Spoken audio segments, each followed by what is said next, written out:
मैं हूं आर के सिंह और आप देख रहे हैं मेरा प्यारा सा चैनल ट्रांसेंड फिजिक्स। तो चलिए आज हम लोग डिस्कस करेंगे motion of charge particle in a uniform electric field. जब हम लोग एक यूनिफॉर्म इलेक्ट्रिक फील्ड में किसी भी चार्ज पार्टिकल को रखेंगे तो उसका मोशन कैसा होगा। यूनिफॉर्म कहने का मतलब ये हुआ कि इलेक्ट्रिक फील्ड की जो मैग्नीट्यूड है वो हर जगह पे लगभग कांस्टेंट रहेगी। ठीक है, कांस्टेंट है और डायरेक्शन एक ही तरफ है। ठीक है, तो that's the basic definition of uniform electric field. मतलब जो फील्ड लाइंस की जो डेंसिटी होगी वो हर जगह सेम बनाऊंगा मैं। ठीक है, तो चलिए शुरू करते हैं। पहला क्वेश्चन, मान लीजिए कि हमारे पास एक यूनिफॉर्म इलेक्ट्रिक फील्ड लाइंस है। ठीक है, इस तरह का एक यूनिफॉर्म इलेक्ट्रिक फील्ड लाइंस है। एक इलाका है जहां पे इलेक्ट्रिक फील्ड है। ठीक है, और इस इलाके में मैंने एक चार्ज पार्टिकल क्यू या प्रोटॉन, ठीक है, मैंने एक प्रोटॉन को लिया प्लस ई चार्ज पार्टिकल प्लस ही है, प्रोटॉन को मैंने लिया है। ध्यान से देखिए, यहां पे मैंने क्या लिया है, चार्ज पार्टिकल प्लस ही प्रोटॉन, है ना। और mass of the proton given है, given mass of proton is mp, ये दे दिया गया है। मास ऑफ प्रोटॉन कितना है, mp। अब सवाल क्या, ध्यान से सुनिए। जब मैं इस चार्ज पार्टिकल को, ठीक है, ध्यान से सुने, जब मैं इस चार्ज पार्टिकल को यहां से रिलीज करूंगा, छोड़ूंगा इस इलेक्ट्रिक फील्ड में, तो बताना है आपको कि ये चार्ज पार्टिकल, ठीक है, आफ्टर टाइम टी, देखिए आपको क्या क्या चीजें निकालना है आफ्टर टाइम टी। ठीक है, टाइम टी के बाद, आफ्टर टाइम टी के बाद आपको बताना है, ठीक है, किसी टाइम टी के बाद, ठीक है, distance covered by the charge particle, distance covered, ठीक है। दूसरा आपको निकालना है velocity of the charge particle. तीसरा आपको निकालना है, ठीक है, kinetic energy of the charge particle, kinetic energy of the charge particle. ये तीन सवाल आपको सॉल्व करना है। ठीक है, ऑब्वियस सी बात है, आप समझ गए होंगे। ये एक हमारा इलेक्ट्रिक फील्ड है ना। और अगर मैं यहाँ पे कोई भी एक चार्ज पार्टिकल रखता हूं, ठीक है, चार्ज पार्टिकल रखता हूं, तो इस इलेक्ट्रिक फील्ड के कारण इस चार्ज पार्टिकल में फोर्स लगेगा कि नहीं, वो होगा हमारा इलेक्ट्रिक फोर्स। एक और चीज ध्यान देंगे, आप यहाँ पे इग्नोर कर सकते हैं, ठीक है, ग्रेविटेशनल फोर्स को। ठीक है, क्यों? क्योंकि मास ऑफ प्रोटॉन जो है वो बहुत ही कम है, तो उस पर लगने वाला ग्रेविटेशनल फोर्स इलेक्ट्रिक फोर्स के कंपैरिजन में नेग्लिजिबल है। प्रोटॉन की बात हो रही। हाँ, अगर यही हमारा बॉब होता, कोई गिवन स्टोन होता या कोई चार्ज बॉडी होता जिसका मास m है, तो हम लोग वहां पे उसको काउंट करते। लेकिन चूंकि प्रोटॉन खुद बहुत हल्का है, समझ में आ रहा है ना, तो आप यहाँ पे ग्रेविटेशनल फोर्स को नेग्लेक्ट करके चलेंगे। ठीक है, और इलेक्ट्रिक फील्ड का जो इलेक्ट्रिकल फोर्स है वो एक एज्यूम करके आप चले, assume electrical forces is much stronger than gravitational force. Proton में ऐसा होता है, एज्यूम करने की बात नहीं, ऐसा होता है। ठीक है, लेकिन फिर भी मैं लिख देता हूं बार बार, तो आपको समझ में आ जाएगा। ठीक है, अब आगे बढ़ते हैं। तो पहले ये समझिए कि ये भाई साहब में ये स्टेटमेंट सब पॉसिबल है कि नहीं। पहले सवाल जब भी आता है तो पहले ये देखिए कि कुछ भी क्वेश्चन आता है तो उसमें एक पॉसिबल है कि नहीं। पहले हमने देखा कि यहाँ प्रोटॉन रखेंगे, ये चलेगा या नहीं चलेगा, पहले ये देखिए। तो ये बिल्कुल चलेगा। क्यों चलेगा? क्योंकि इलेक्ट्रिक फील्ड है।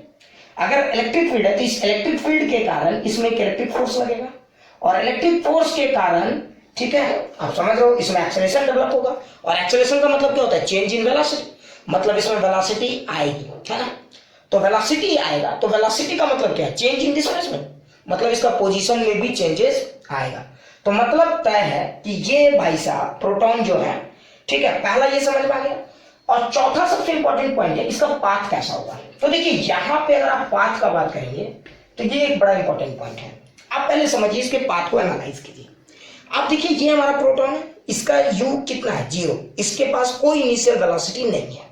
ठीक है, जब हम इसको रिलीज करेंगे तो इसमें सिर्फ एक डायरेक्शन में फोर्स लगेगा, और चूंकि ग्रेविटेशनल फोर्स को तो नेग्लेक्ट करना है आपको, तो अगर सिर्फ एक डायरेक्शन में फोर्स लगेगा तो आप ध्यान से देखिए, इसका सिर्फ एक ही डायरेक्शन में एक्सेलरेशन होगा, और किसी भी डायरेक्शन में इसके पास मोशन नहीं है, और सिर्फ इसी डायरेक्शन में एक्सेलरेशन है, तो ये सिर्फ इसी लाइन में मूव करेगा, है ना। तो ये किस तरह के पाथ में जाएगा, स्ट्रेट लाइन। इसका मतलब ये हुआ कि जब आप किसी चार्ज पार्टिकल को देखते हो तो रटना नहीं है कि वो इलेक्ट्रिक फील्ड में किस तरह का पाथ में जा सकता है, वो पहले देखिए कि सिचुएशन क्या। अगर आपने रिलीज किया है तो इलेक्ट्रिक फील्ड के लाइंस में ही मूव करेगा, है ना। लेकिन जब हम लोग अगला न्यूमेरिकल्स में एनालाइज करेंगे तो देखेंगे नहीं, इसका पाथ स्ट्रेट लाइन नहीं होगा, कुछ और भी हो सकता है। ठीक है, तो पहले ये समझिए कि जब किसी चार्ज पार्टिकल को हम लोग, ठीक है, जब किसी चार्ज पार्टिकल को हम लोग इलेक्ट्रिक फील्ड में रखते हैं तो उसकी इनिशियल कंडीशंस क्या है, इलेक्ट्रिक फील्ड उसके वेलोसिटी के साथ किस तरह का एंगल बना रहा है, ये सब चीज देखना जरूरी है। यहाँ पे इनिशियल वेलोसिटी है ही नहीं और आपको फील आ रहा होगा अरे ये चार्ज है, अकेला है, इलेक्ट्रिक फील्ड समझ में आ रहा है ना, इस पे जोर आजमाइश करेगा, और ये अकेला है तो इलेक्ट्रिक फील्ड के ही इस पे और कोई फोर्स है नहीं, तो इलेक्ट्रिक फील्ड का पूरा बोलबाला है और कोई इनिशियल वेलोसिटी भी नहीं है कि जो उसको इस चार्ज को और कोई पाथ देने की कोशिश करेगा। तो इलेक्ट्रिक फील्ड ही है और तो वही सिर्फ इसके पाथ को डिसाइड करेगा, है ना। तो आप समझ गए होंगे।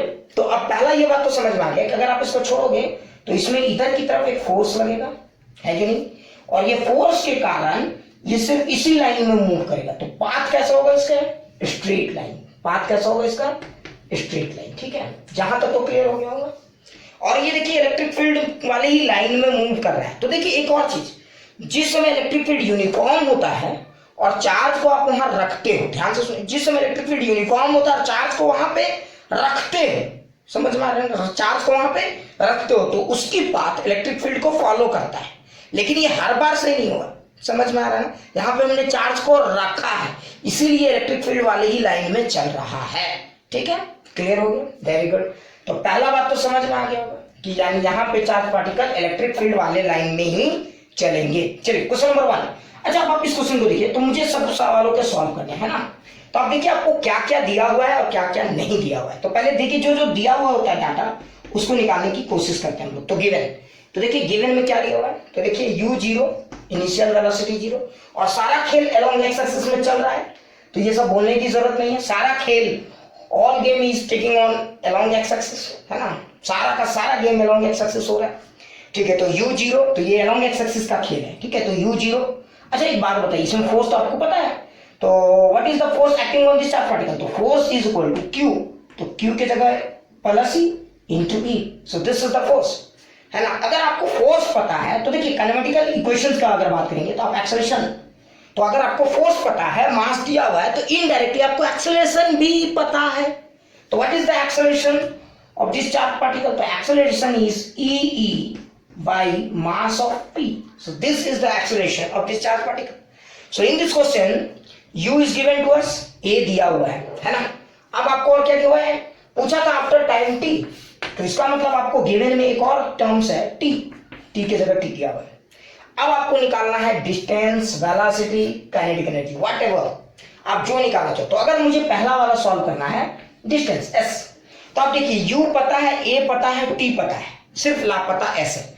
आप जानते हो अगर u पता है, a पता है, ठीक है, t पता है, तो s ज्यादा देर तक लापता नहीं रह सकते हैं। तो बताइए पहला वाला का आंसर क्या आएगा, सोचिए पहला वाला का आंसर, ठीक है, सोच लिए, वेरी गुड। तो अगर आप क्वेश्चन नंबर 1 को सॉल्व करेंगे तो क्वेश्चन नंबर 1 देखिए, तो कौन सा फॉर्मूला लगाएंगे, तो देखिए u पता है, a पता है, t पता है, s लापता है, तो ध्यान से सोचिए, सेकंड है ना, law of motions, s is equal to ut plus half at square. अगर आप इसको लगाओगे तो देखो वो आंसर आ जाएगा ut plus half at square. ध्यान से देखिए, आपको यही तो निकालना है, आपको uat सब दिया हुआ है, uat सब दिया हुआ है ना। तो देखिए u0, तो ये पार्ट तो 0 हो गया, क्यों, क्योंकि u0 तो 0 into T 0 plus half, a के जगह आप क्या लिखोगे, तो ध्यान से देखो a के जगह आप लिखोगे e बाई mp, है ना, this is the mass of proton, so this is the acceleration. ये हो गया आपका एक्सेलरेशन इंटू t तो दिया हुआ था t square. So this is the distance travelled by this charge particle. तो इस चार्ज पार्टिकल ने कितना डिस्टेंस ट्रेवल किया है, तो अगर मान लीजिए t टाइम में यहां तक आया तो ये भाई साहब ने जो डिस्टेंस कवर किया है वो ये पार्ट है ना, half e by mp t square. So this is the distance travelled by this charge particle. ठीक है, बहुत अच्छा सर। अच्छा ये तो हो गया डिस्टेंस हमारा एक। चलिए दूसरा हम लोग निकालते हैं, है ना। तो दूसरा हमारा क्या है, वेलोसिटी। अच्छा वेलोसिटी निकालने के लिए क्या करेंगे, बोलिए डिस्टेंस तो निकल गया हमारा, वेलोसिटी कैसे निकालेंगे, तो देखिए u पता है, a पता है, t पता है, v लापता है, तो v के लिए भी एक इक्वेशन और आएगा। तो मैं कौन सा इक्वेशन यूज करूंगा, v equal to u plus at, है ना, अलोंग एक्स एक्सिस मैंने ये यूज कर दिया। तो आप देखिए v निकाल सकते हो इससे, तो v इक्वल टू आप क्या लिखोगे, है ना, u तो 0 हो गया, a के जगह आपको दिया हुआ है ये वैल्यू, आपको पता है ये e by mp into t, so this is the velocity. तो ये हो गया आपका velocity, of the charge particle, है ना। मतलब यहाँ पर आते आते इसकी वेलोसिटी ये हो गई, इस भाई साहब ने इतना डिस्टेंस कवर किया है, इसकी यहाँ आते आते इसकी वेलोसिटी ये हो गई और इस भाई साहब ने इतना डिस्टेंस कवर किया है। अच्छा चलिए ये भी हो गया सर। अच्छा अब सवाल उठता what kinetic energy of the charge particle. अच्छा आप सोचो, अगर आपको मास ऑफ द चार्ज पार्टिकल पता है, वेलोसिटी पता है, तो काइनेटिक एनर्जी बहुत देर तक लापता नहीं हो सकता है ना। तो अगर मैं यहाँ पे सॉल्व करूंगा kinetic energy of the charge particle, तो मैं क्या लिखूंगा, ध्यान से देखिए, half M we square.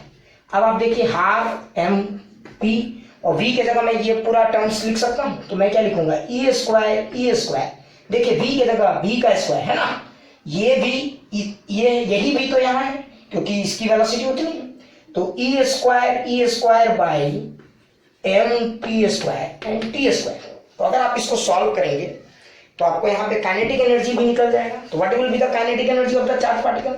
So kinetic energy is half, देखिए ये कैंसिल, तो ध्यान से देखिए E square by M P into T square. So this is the kinetic energy of the charge particle.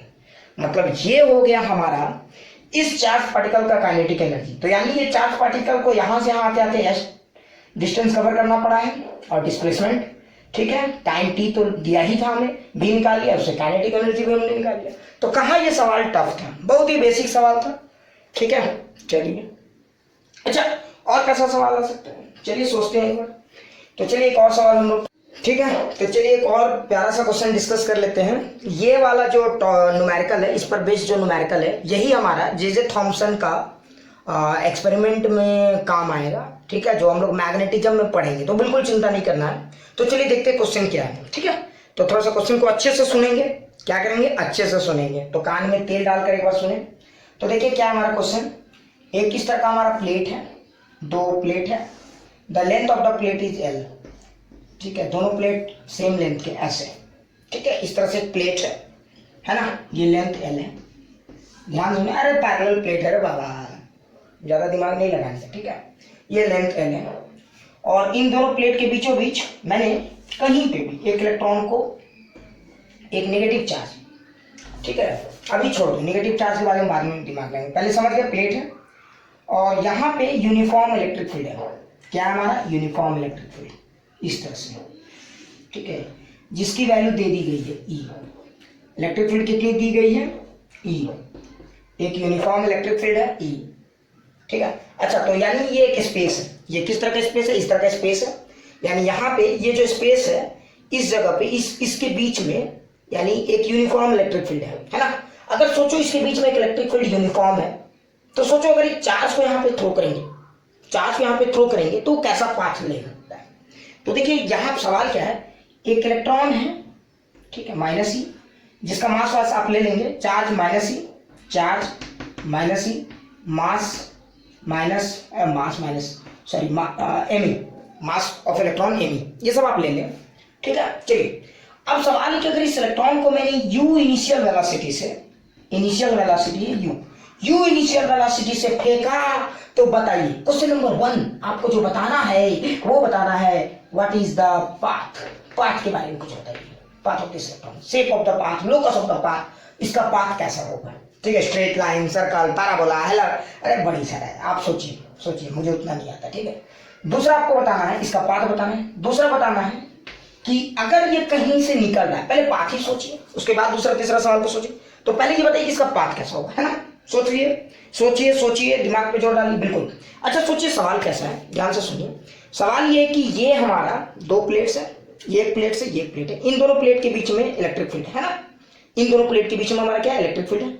और सोचिए कि यहाँ पे एक मैंने पॉइंट चार्ज को रिलीज किया यहाँ पे, और सोचिए इलेक्ट्रिक फील्ड ऐसे है ये, और यहाँ पे मैंने एक यू वेलोसिटी से पॉइंट चार्ज इलेक्ट्रॉन को फेंका, तो बताइए इसका पाथ कैसा होगा। अच्छा आप जरा ध्यान से देखिए, अगर मैंने यू से ऐसे फेंका है तो एक वेलोसिटी तो इधर है ना, ये अलोंग एक्स एक वेलोसिटी है, लेकिन आप जरा ध्यान से देखिए इलेक्ट्रिक फील्ड कैसे ऐसे है, तो ये जो इलेक्ट्रिक फील्ड है इधर की तरफ है और चार्ज क्या है हमारा नेगेटिव, तो देखिए इसमें फोर्स किधर लगेगा, ऊपर की तरफ, है ना, ये है फोर्स, और फोर्स अगर ऊपर है तो एक्सेलरेशन भी तो ऊपर ही होगा, बिल्कुल।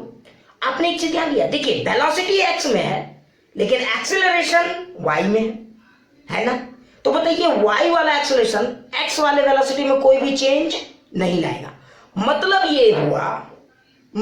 ये हुआ कि चार्ज में लगने वाला एक्सीलरेशन तो ऊपर की तरफ है ना, और अगर चार्ज में लगने वाला एक्सीलरेशन ऊपर की तरफ है तो वो अलोंग वेलोसिटी अलोंग एक्स में कभी भी चेंज नहीं लाएगा। मतलब इसकी वेलोसिटी अलोंग एक्स हर बार कांस्टेंट रहेगी। तो यानी ये एक्स एक्सिस में कांस्टेंट वेलोसिटी से चलता चला जाएगा। क्यों भैया? Net force along x axis 0 है, एक्सेलरेशन अलोंग एक्स एक्सिस 0 है, और अगर एक्सेलरेशन अलोंग एक्स एक्सिस 0 हुआ तो वेलोसिटी अलोंग एक्स एक्सिस हमेशा कांस्टेंट रहेगा। और एक बार जो मैंने दे दिया है ना, वही है, वही था, है और रहेगा। इसका मतलब ये हुआ कि इस चार्ज पार्टिकल का, ठीक है, वेलोसिटी में कभी भी चेंज नहीं आएगा, पहला। ठीक है, दूसरा इंपॉर्टेंट पॉइंट, ठीक है, तो आप इस गेम को दो भाग में डिवाइड कर सकते हो, अलोंग एक्स एक्सिस, है ना, ऐसा समझ सकता हूं, अलोंग एक्स एक्सिस और अलोंग वाई एक्सिस। हाँ, समझने के लिए मैं बताऊं। अच्छा ध्यान से दो, कुछ लोगों ने सर पिछले सवाल में तो आपका सिर्फ एक्स एक्सिस था, तो वहां इसलिए था एक्स एक्सिस कि इलेक्ट्रिक फील्ड एक्स एक्सिस में था, वेलोसिटी कुछ था ही नहीं, तो सिर्फ एक डायरेक्शन में मूव करता। लेकिन अगर आप यहाँ पे देखोगे तो ये चार्ज देखो, यहाँ जब तक यहाँ तक तो सीधा गिट, लेकिन जैसे ये चार्ज इस इलाके में एंटर मारा, इस चार्ज में कहीं पे भी आप ऑब्जर्व करोगे तो इस चार्ज में जैसे ही एंटर मारा, यहाँ पे ध्यान से देखो, ये यहाँ पे जैसे ही एंटर मारा इस इलाके में, इसमें वेलोसिटी तो u इधर है, लेकिन चूंकि ये निगेटिव चार्ज है, नेगेटिव इलेक्ट्रॉन है, तो इलेक्ट्रिक फील्ड तो इधर, मैं मानता हूं इलेक्ट्रिक फील्ड तो ये है, तो फोर्स अपोजिट डायरेक्शन में लगेगा। और फोर्स कितना लगेगा? ई अपोजिट डायरेक्शन में। क्यों? क्योंकि चार्ज नेगेटिव है। तो देखिए फोर्स ऊपर लग रहा है, वेलोसिटी इधर है। क्या ये फोर्स इस यू का बाल भी बांका कर पाएगा? कुछ नहीं, ये इसका कुछ नहीं कर पाएगा। क्यों? क्योंकि ये तो वाई में, अगर इसको चेंज करना था तो इधर फोर्स लगना चाहिए। मतलब इस इलेक्ट्रॉन का motion along x axis, velocity along x axis अगर आप देखोगे तो हमेशा कांस्टेंट रहेगा। क्लियर? तो देखिए अगर आप अलोंग एक्स एक्सिस का बात करेंगे तो u तो 0 है ना, सॉरी u तो u और एक्सेलरेशन 0, आपका एक्सेलरेशन कितना है? 0। तो अगर इसकी वेलोसिटी यहाँ कांस्टेंट है और एक्सेलरेशन 0, तो ये अलोंग एक्स एक्सिस ऐसे जाएगा, चलता चला जाएगा। अच्छा वाई एक्सिस के अबाउट क्या होगा? देखो वाई एक्सिस में अगर आप ऑब्जर्व करोगे तो इसकी इनिशियल वेलोसिटी वाई में 0 थी, इसके पास कोई वेलोसिटी नहीं था वाई में, लेकिन इसके पास वाई में एक चीज है, वाई में इसके पास एक्सीलरेशन है। ध्यान से देखो, ये जैसे ही एंटर मारा, इसमें ऊपर की तरफ फोर्स लगेगा ई, उसके कारण फोर्स के कारण इसमें एक्सेलरेशन जनरेट होगा, वो क्या होगा? ई बाई एम। तो दिस इज द एक्सेलरेशन, है ना। अब आप सोचिए, तो किसी भी चार्ज को सोचिए, पहले एक्स एक्सिस को देखिए। अगर एक्स एक्सिस के बारे में सोचिए इंडिपेंडेंटली, याद है ना जब आप मोशन पढ़ते थे कॉम्प्लेक्स मोशन, तो उसको दो मोशन में तोड़ दीजिए, दो सिंपल मोशन में तोड़ कर देखिए, तो along x axis charge particle सीधा जाएगा, खत्म। अच्छा अगर आप वाई से सोचिए तो वाई में एक्सेलरेशन है ना, वाई में तो और कोई वेलोसिटी नहीं। अभी एक्स को थोड़ी देर के लिए भूल जाइए, अगर आप सिर्फ वाई को देखेंगे तो इसका पाथ कैसा होगा? वाई के अलोंग, तो देखिए वाई के अलोंग देखेंगे तो इसमें एक्सेलरेशन है, तो ये वाई की तरफ ऊपर की तरफ जाएगा, एक्सेलरेशन ऊपर की तरफ है तो इसका मोशन ऊपर की तरफ होगा, टाइम के साथ इसका एक्सेलरेशन अलोंग वाई एक्सिस तो कांस्टेंट है, लेकिन वेलोसिटी अलोंग वाई एक्सिस बदलता जाएगा, है ना। अब आप दोनों मोशन को एक साथ काउंट कर दीजिए, एक्स में भी जाएगा वाई में भी। अब आप सोचिए अगर एक्स में भी जा रहा है पार्टिकल और वाई में भी जा रहा है, जिसका पाथ कैसा होगा? अब ये ना तो ऐसे जाएगा ना तो ऐसे जाएगा, है ना, ये बीच में कहीं ऐसे जाएगा, है कि नहीं। तो देखिए ये जो 50 पार्टिकल है, अब इसका पार्ट ये ना तो ऐसे जाएगा ना तो ऐसे जाएगा, ये चूंकि ये वाला पार्ट इसको इधर खींचेगा, ये पार्ट ऊपर खींचेगा, लेकिन खासियत क्या है? ये टाइम के साथ कॉन्स्टेंटली खींचेगा, जबकि ये तो वेलोसिटी चेंज हो रहा है, तो ये धीरे धीरे ऐसे खींचेगा और ये इस तरह से निकलेगा, है ना। So this will be the path of electron. और ये पाथ आप जानते हो, ये आपने प्रोजेक्टाइल में भी पढ़ा था, है ना, कि वेलोसिटी अलोंग एक्स है, ग्रेविटी एक डायरेक्शन में अलग डायरेक्शन में कांस्टेंट एक्सेलरेशन जनरेट करता है, वेलोसिटी अलग डायरेक्शन में अगर है तो पाथ कैसा होता था? पैराबोलिक। मतलब इनडायरेक्टली ये पाथ पैराबोलिक है। बट हमें ये बात बोलने से पहले समझना, ये प्रूव भी करने की जरूरत है कि सही में पैराबोलिक है कि नहीं, है ना।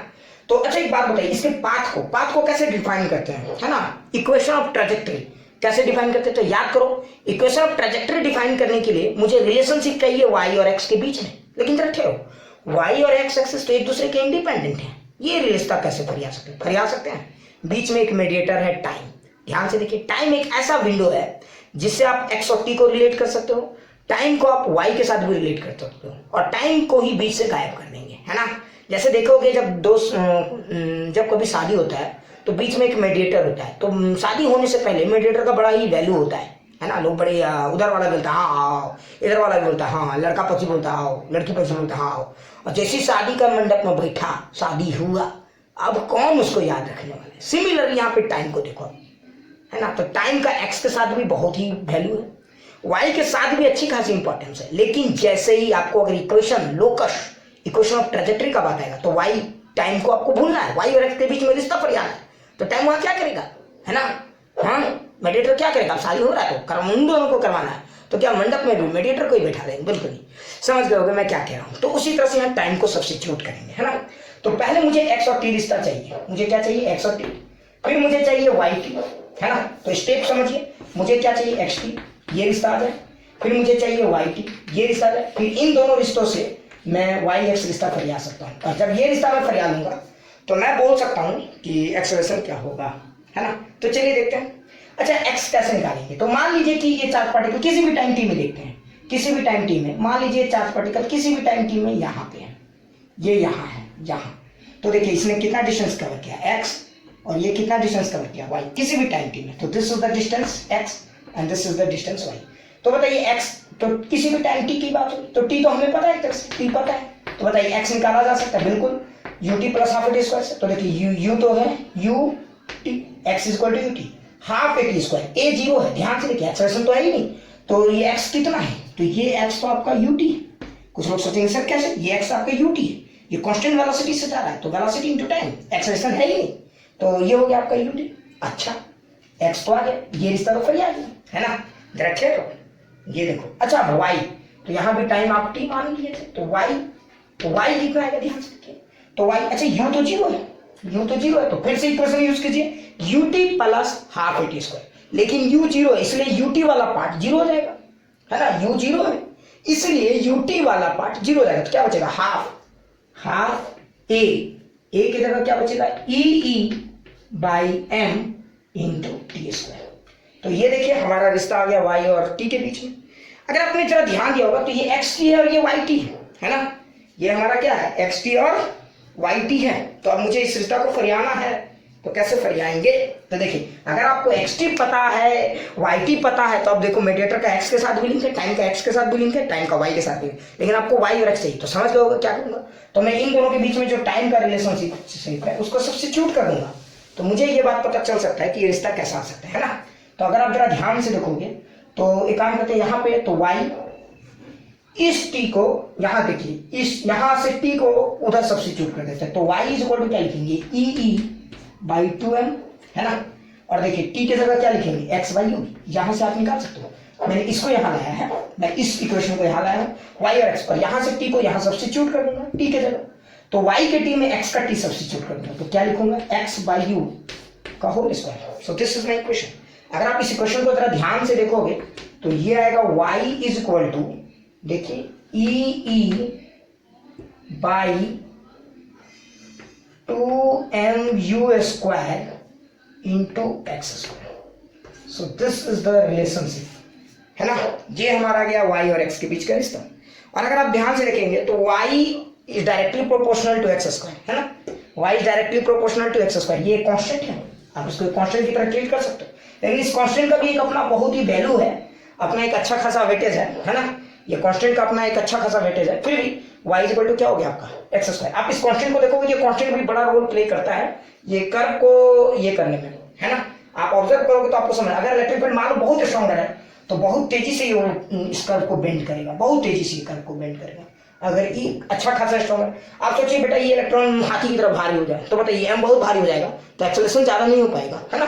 तो ये कर्व देखो समझ में आ रहा होगा, तो अगर ई बढ़ाओगे तो ये कर्व ऐसे भागेगा, ये कर्व देखो इससे समझ में आएगा। तो ये कांस्टेंट है इस गेम में, क्या है, इस पूरे गेम के दौरान y और x बदल रहा है और बाकी सब कांस्टेंट है, इसलिए इस गेम के लिए कांस्टेंट है। लेकिन सोचो अगर आप ही सोचो इलेक्ट्रिक फील्ड बदल दिया जाता तो ये कांस्टेंट नहीं रह सकता था। खैर, तो मैं क्या कहना चाहूँ आप समझ लोगे, ठीक है ना। तो ये बात एक कांस्टेंट है। तो देखिए y is equal to directly proportional to X square, यह एक constant y is equal to K X square and this is equation what parabola. तो इससे एक बात तो साबित होता है, ठीक है, कि ये हमारा पैराबोलिक पाथ है। चलिए बहुत अच्छा, कि क्वेश्चन 1 तो क्लियर हो गया है ना। तो हमारा पहला सवाल तो क्लियर कि ये पाथ कैसा है, पैराबोलिक है। लेकिन एक दूसरा सवाल कैसा हो सकता है, तो इसका मतलब क्लियर हो गया। एक चार्ज पार्टिकल देखो क्यों ऐसा पाथ गेन कर रहा है, समझ में आ गया होगा।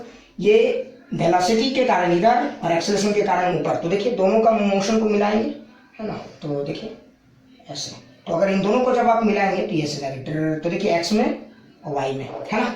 So this will be the path. तो इसका पाथ कैसा होगा, पैराबोलिक। तो देखिए एक बात तो क्लियर हो गई। तो देखिए यहाँ पे इलेक्ट्रिक फील्ड का जो लाइन है, क्या velocity motion of the charge particle का लाइन वही है? नहीं। समझ गए होंगे मैं क्यों कह रहा था बार बार कि path of the electric field, ठीक है, ये डायरेक्शन ऑफ इलेक्ट्रिक फील्ड और पाथ ऑफ चार्ज बिल्कुल अलग कहानी। ये डिपेंड करता है कि सिचुएशन कैसा है, ठीक है। चलिए तो पहला तो हो गया क्लियर, पाथ है ना। कुछ लोगों ने हाँ सर पाथ तो क्लियर हो गया, वेरी गुड सर। पाथ हमारा आएगा पैराबोला। पाथ कैसा आएगा हमारा, पैराबोला। अरे नहीं समझ में आ रहा बोका लोग, ठीक है। अगला 1-2 क्लास और कर लेंगे। ये हो गया हमारा पाथ पैराबोला। अच्छा सर दूसरा क्या है हमारा सवाल। अब दूसरा सवाल ये है कि भाई साहब बताइए कहाँ पे निकलेगा। अरे बरकूफ, वो इक्वेशन तो हमने दे दिया था, तो उससे भी डायरेक्ट निकाल सकते थे, नहीं बताया था अभी, फिर भी चलिए एक बार हम सॉल्व कर देंगे। तो बताइए ये वाला डिस्टेंस है, तो वहां पे एक्स का अलग अलग वैल्यू के लिए तो वाई की अलग अलग वैल्यू थी, वहीं से पुट कर लेते हैं हम लोग। लेकिन देखिए मैं तो मिटा दी। चलिए एक बार फिर से सॉल्व करेंगे, क्या है आपको उसमें, ठीक है। तो वो इक्वेशन हमारा बहुत इंपॉर्टेंट था। जैसे देखिए अभी पिछला इक्वेशन में हमने क्या लिखा था, y is equal to K X square, यही था ना हमारा। k की वैल्यू आप पीछे से वीडियो को ये करके देख लेंगे। तो बताइए अगर सोचिए कि x की वैल्यू बदलेगी तो y की भी वैल्यू बदलेगी। किसी ने पूछा था बताइए यहाँ पे ये किस हाइट पे निकलेगा, यही ना था हमारा सवाल। तो देखिए तो x की वैल्यू यहाँ पे कितनी है, अगर यहाँ से आप गेम को ओरिजिन मान के हम चले थे तो देखिए x की वैल्यू यहाँ से बदल गई थी। तो x की वैल्यू अगर आप यहाँ से देखोगे तो ये x थी, l थी, देखिए ये l है। तो y इज इक्वल टू आप सीधा लिख सकते हो के एल स्क्वायर। पिछले ही क्वेश्चन हो गया हमारा, है ना, क्योंकि वही तो हमारा y और x के बीच में सीधा रिश्ता दे रहा था कि पिछला वाला इक्वेशन, इसमें k का वैल्यू आप पुट कर देंगे। क्लियर, बहुत अच्छा। अच्छा तीसरा जो सबसे इंटरेस्टिंग सवाल है वो क्या है, वो ये सवाल है कि बताइए यहाँ पे ये जो चार्ज पार्टिकल था, इसको थोड़ा मैं मिटा देता हूँ, पिक्चर थोड़ा सा अजीब हो गया है। तो देखिए पिछला सवाल में ये था कि ये जो चार्ज पार्टिकल यहाँ से तो मैंने ऐसे फेंका था, लेकिन ये ऐसे तो नहीं जा रहा था, सीधा तो नहीं जाता, ऐसे जा रहा था, देखो तो देखो ये यहाँ पे अगर निकला है कहीं पे भी, ये यहाँ निकला है तो कुछ एंगल बना के निकला है बेचारा। तो आपको बताना था, ध्यान से सुनिए, आपको अब बताना है कि ये एंगल कितना है, ये कितना एंगल से डिफ्लेक्ट हुआ, यानी डिफ्लेक्शन, ठीक है। इस ये देखिए ये इलेक्ट्रॉन कैसे था, तो अगर ये इलेक्ट्रिक फील्ड नहीं होता तो ये इलेक्ट्रॉन सीधा निकल जाता है, लेकिन इलेक्ट्रिक फील्ड के कारण ये इलेक्ट्रॉन क्या होगा, ऊपर की तरफ डिफ्लेक्ट होगा धीरे धीरे। तो बताना है कि हाउ मच डिफ्लेक्शन का मतलब थीटा, ठीक है। तो ये कितना इस इलेक्ट्रिक फील्ड ने इस चार्ज को कितना डिफ्लेक्ट किया है ना, यही मुझे निकालना है डिफ्लेक्शन। अच्छा एक बात बताइए, ये जो एंगल है ये कैसे निकालते हैं। तो देखिए एक चीज याद रखिए, कंफ्यूजन नहीं बना है, ये ऐसे है तो ये वाला जो डिस्टेंस है ये ऐसे है, तो एस का डिफ्लेक्शन से कोई मतलब नहीं। डिफ्लेक्शन याद है एंगल ऑफ प्रोजेक्शन जैसा है, एंगल ऑफ प्रोजेक्शन ही एंगल ऑफ डिफ्लेक्शन है। याद कीजिए प्रोजेक्टाइल में क्या पढ़ाया था, एंगल ऑफ प्रोजेक्शन, तो velocity tan theta V Y by V X. उसी तरह से यहाँ डिफ्लेक्शन, तो डिफ्लेक्शन जो है हमेशा एंगल है, मतलब ये किसी भी इंस्टेंट में कितना एंगल बना रहा है, ये इस बात पर डिपेंड करेगा कि उसका वेलोसिटी एक्स में कितना है और वाई में कितना है, ठीक है। अगर आप समझ गए और ज्यादा होगा तो मतलब वी वाई और ज्यादा है।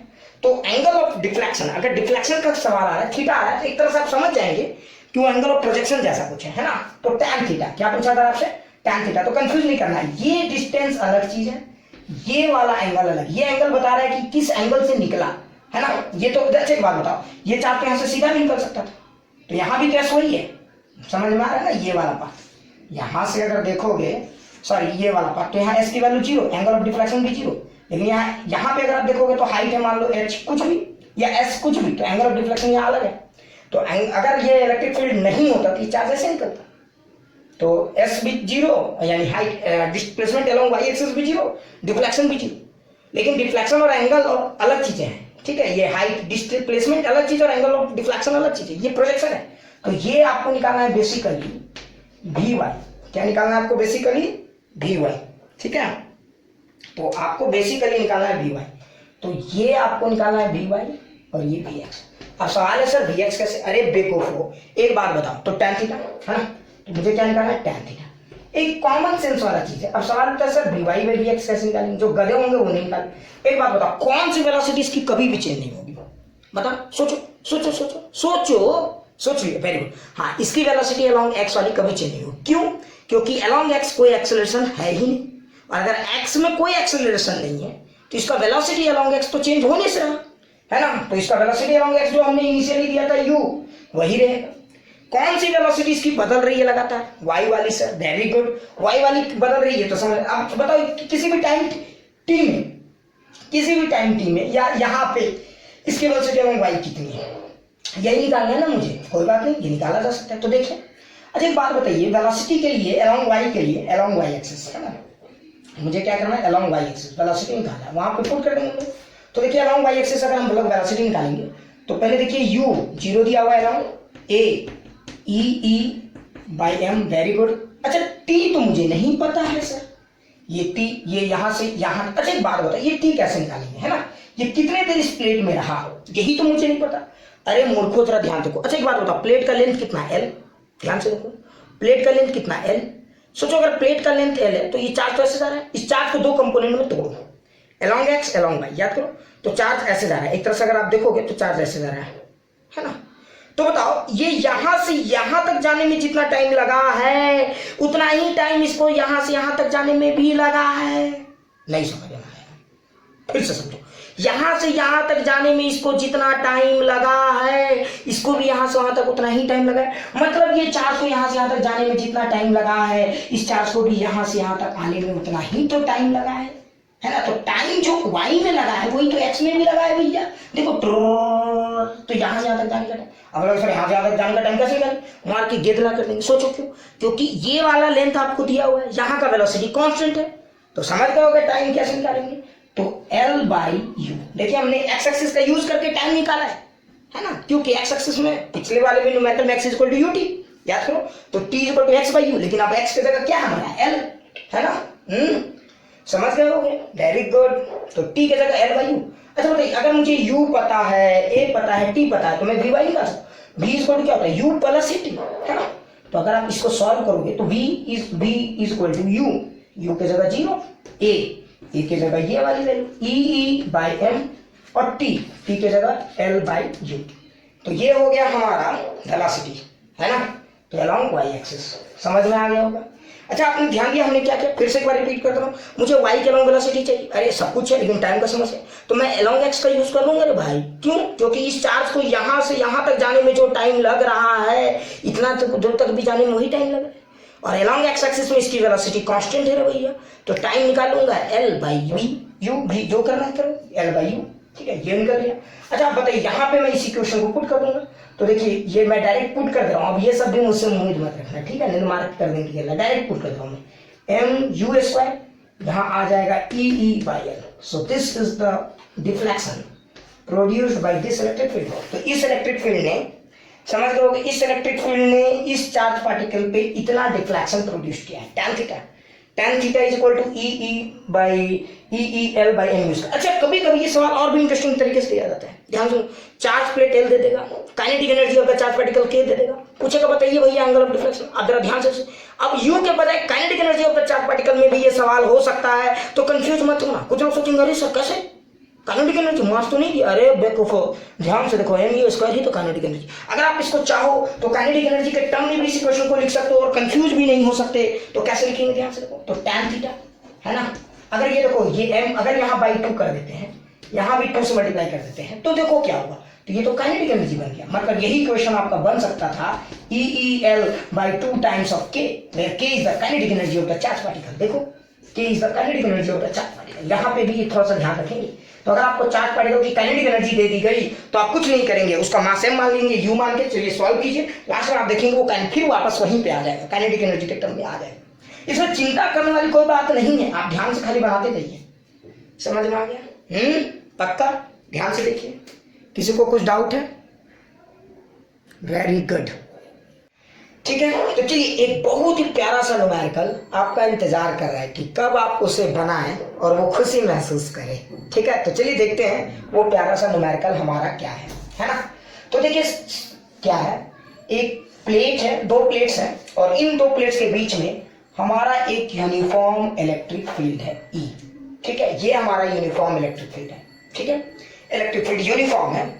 और एक बंदे ने क्या किया, एक चार्ज पार्टिकल जो यहां पे था, ठीक है, चार्ज पार्टिकल को फेंका।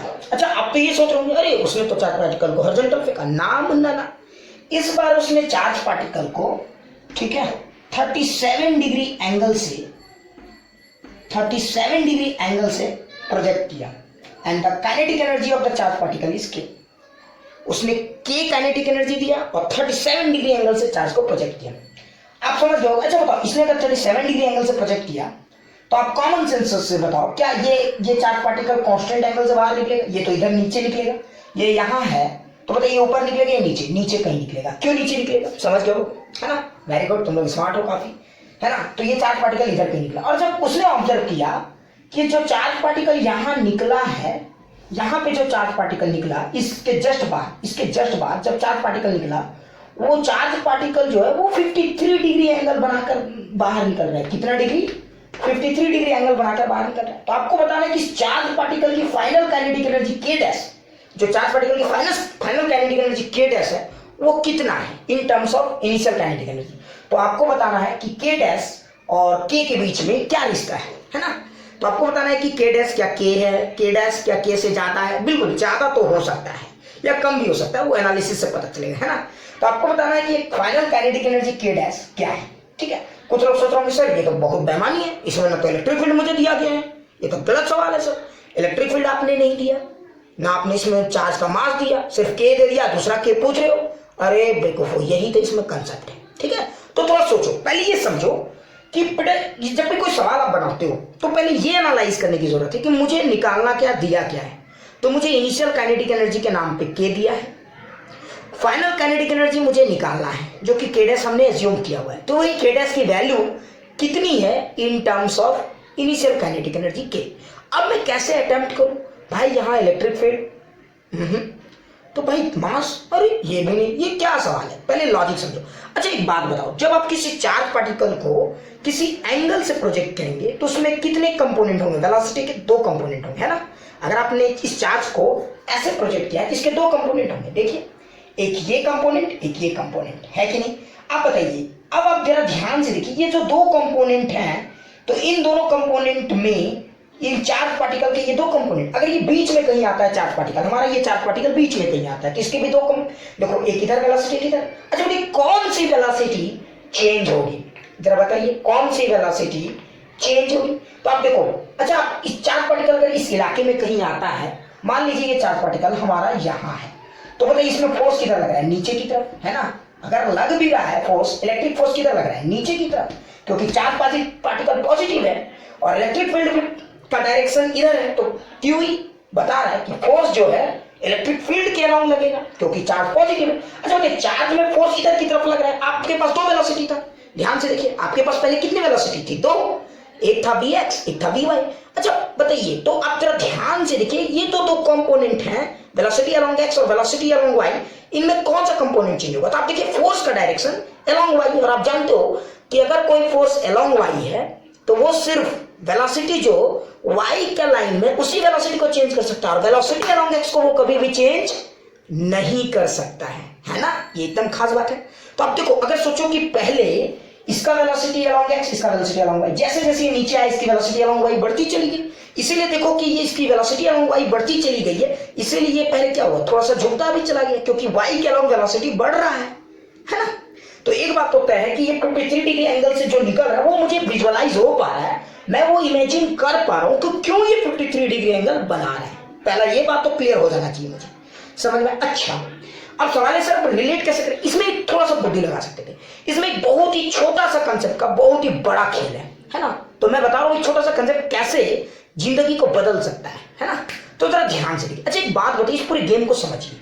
मुझे इनिशियल काइनेटिक एनर्जी के दिया, मुझे फाइनल काइनेटिक एनर्जी के डैश निकाल, मैं निकालूंगा कैसे? अच्छा सोचो, आप एक बात बताओ, इनिशियल काइनेटिक एनर्जी के है ना? अच्छा उसके हेल्प से मान लो मैं, तो इनिशियल काइनेटिक एनर्जी के है, तो उसका एक यू होगा, उसके पास एक वेलोसिटी होगी।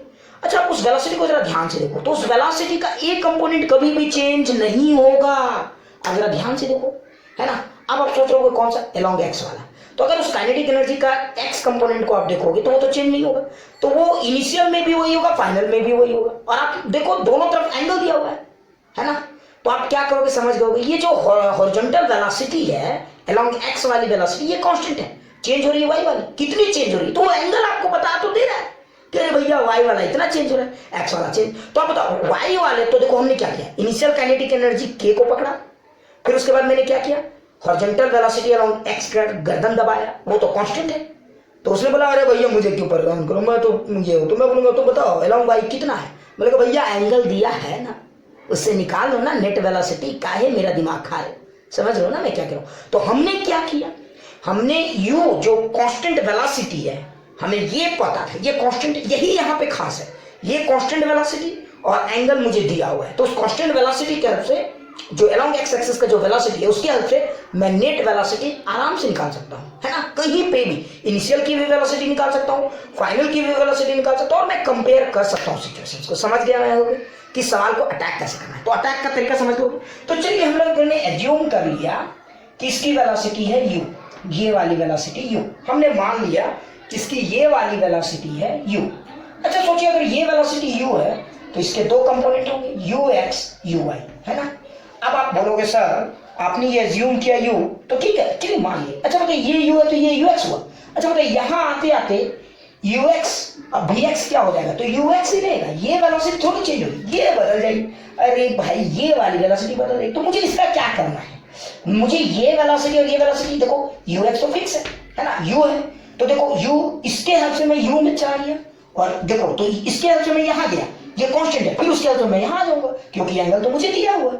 तो अगर मान लो मैंने इसका वेलोसिटी v मान लिया, मान लीजिए कि वो जिस जगह पे निकल रहा था उस जगह पे उसकी वेलोसिटी v है, तो क्या होगा खेल, अब आप समझ गए। तो अगर उसके जगह पे उसकी वेलोसिटी v है तो पहले यहाँ देखिए, तो यहाँ पे अगर आप kinetic energy of charge particle देखेंगे तो k इज इक्वल टू क्या लिखेंगे, बोलो half mu²। This is initial kinetic energy at this point, है ना, ये u अगर माना, ठीक है। अब आप बोलोगे सर क्यों ऐसा करो, ध्यान से सुनो। अच्छा सवाल है कि ये v कैसे निकालेंगे। अच्छा एक बात बताओ, u से ux निकाला जा सकता है, ux कितनी है बोलो, तो देखो u से ux निकाल सकते थे, अगर हमने u माना है तो ये कितना हो जाएगा, तो cos 37 डिग्री, मतलब सोचो 4/5u, ये हमारा 4/5 है। अच्छा अगर ये 4/5 है तो ये भी हमारा 4/5u है कि नहीं। अच्छा बोलोगे सर ये 4/5u है तो ये कैसे निकले, अरे मुझको इस ट्रायंगल को देखो, देखो इस ट्रायंगल को जरा ध्यान से, यही तो आपका v है, यही तो आपका 4/5u है कि नहीं। तो सोचो अगर ये आपका 4/5u है, ये वाला आपका 4/5u है, तो ये निकालना है मुझे। अच्छा ये एंगल मुझे पता है 53 डिग्री, तो बताइए ये भी नहीं निकल जाएगा। इस ट्रायंगल को देखिए, अगर आप इस ट्रायंगल को देखेंगे तो आपको समझ में आ जाएगा cos 53 डिग्री, ध्यान से देखिए, तो cos 53 डिग्री, मैं इसकी वैल्यू लिख सकता हूँ cos 53 degree, cos 53 degree is what, base by hypotenuse, तो बेस बाय हाइपोटेन्यूज, ये तो मैं कर ही सकता हूँ। अच्छा सर चलिए ठीक है, अब जरा ध्यान से देखिए, है ना, तो cos 53 डिग्री को क्या लिखूंगा मैं, बताइए बताइए, सोचिए सोचिए, वैल्यूज है, हाँ ये तो मुझे भी याद नहीं रहता, क्या किया जाए, ठीक है, तो ये 3/5 है ना, cos 53 डिग्री आपका हो गया 3/5। बेस की जगह आप क्या लिखेंगे, जरा ध्यान से देखिए, बेस तो ये तो फिक्स है, तो 4/5u, और यही तो आपका क्या था हाइपोटेन्यूज, यही तो आपका v का काम करेगा। तो देखिए v का वैल्यू कितनी हो गई, तो v की वैल्यू आप सॉल्व कीजिए, तो v इधर आ गया, है ना, ये v, तो आप ऐसा भी लिख सकते थे 3v/5 is equal to 4u/5, ये 5 और ये 5 चल बसा। तो आप यहां से देखिए तो v की वैल्यू कितनी आ गई, देखिए v जो हो गया 4u/3, तो देखिए मेरी वेलोसिटी थोड़ी ज्यादा आएगी, ऑब्वियस सी बात है, मेरी नेट जो स्पीड है वो थोड़ी ज्यादा आएगी, क्योंकि पहले u था तो अब तो कुछ ज्यादा ऐड हो गई, तो ये आ गया हमारा 4u/3। अब कुछ लोग सोचेंगे सर इसको आप कैसे निकालेंगे, अरे मूर्खो अब आपको सब पता है, स्पीड पता है, ये पता है। अच्छा एक बात बताइए, ये तो इनिशियल काइनेटिक एनर्जी थी, तो how can I find final kinetic energy, तो k डैश हाफ m, इसको आप लिख सकते हैं कि नहीं हम लोग v को। तो देखिए हमने क्या चालबाजी किया, समझ में हो गई, u मान लिया, u से ux में चले गए, ux को पूरा कांस्टेंट रख लिया, फिर ux से v निकाल लिए, है ना, तो u से ux से v, है ना, हमने यही तो चालबाजी की है, ठीक है। तो v, तो इसके जगह क्या लिखेंगे 4u/3 का होल स्क्वायर लिख सकते हैं कि नहीं। अच्छा सर अगर आपने ये लिखा तो देखिए अब ये एक्सप्रेशन कितना है, तो देखिए ये आ गया आपका हाफ एम यू स्क्वायर और ये 4/3, दिस इज बेसिकली 16/9। आप देखोगे तो this is your initial kinetic energy, है ना, यही तो हमने अज्यूम किया हुआ है। तो दिस इज बेसिकली 16/9 के, सो this is your final kinetic energy, है ना। तो ये हमारा फाइनल काइनेटिक एनर्जी का एक्सप्रेशन आ गया। So final kinetic energy is basically 16/9 times of initial kinetic energy. और ये काइनेटिक एनर्जी बढ़ा है, ये जो बात है ये फील भी आ रहा है, क्यों बढ़ा है ये तो मैंने आपको समझा दिया है ना। तो मुझे लगता है ये बात अच्छे से समझ में आ गया होगा। Very good.